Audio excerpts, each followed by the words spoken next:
महायुतीतून अजित पवारांच्या एक्झिटसाठी तगडी प्लॅनिंग सुरू असल्याची माहिती सूत्रांनी दिली आहे। जागा वाटपाचा मुद्दा समोर करून अजित पवारांना महायुतीतून बाहेर पडण्यासाठी दबाव टाकत असल्याची रणनीती आखली जात असल्याचंही कळतंय। महायुतीत राहिल्यास कमीत कमी जागा घेऊन अजित पवारांना निवडणूक लढवावी लागेल।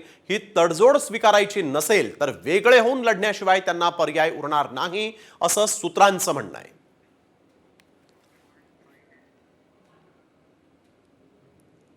आज पहिला बळी जर अजित पवारचा जाणार असेल तर दुसरा बळी हा मिंदे गटाचा आहे। हे 100%।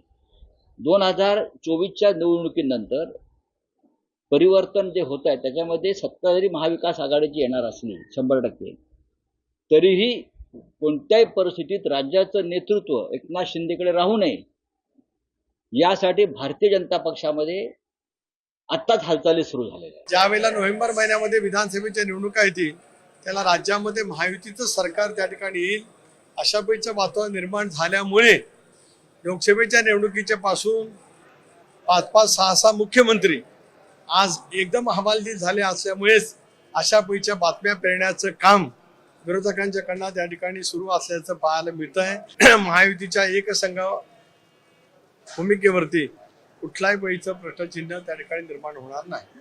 संजय राऊतांनाच काल परवा जी चपराक राष्ट्रवादी काँग्रेस पक्ष शरद पवार गटाकडून जी मिळाली, काँग्रेस पक्षाकडून जी मिळाली, त्याने आपले राजकीय दृष्ट्या गाल सांभाळावेत। तर भाजपची 160 ते 170 जागा लढवण्याची तयारी असल्याची माहिती आहे। एकनाथ शिंदेंच्या शिवसेनेला देखील 100 जागा हव्या असल्याचं कळतंय। एकनाथ शिंदे कमीत कमी 90 जागा पदरी पाडून घेणार असल्याची ही माहिती आहे। अजित पवारांची कमीत कमी 60 जागांची मागणी आहे। अजित पवारांची केवळ 25 ते 30 जागांवर बोळवण होणार असल्याचं देखील शक्यता असल्याचं कळतंय।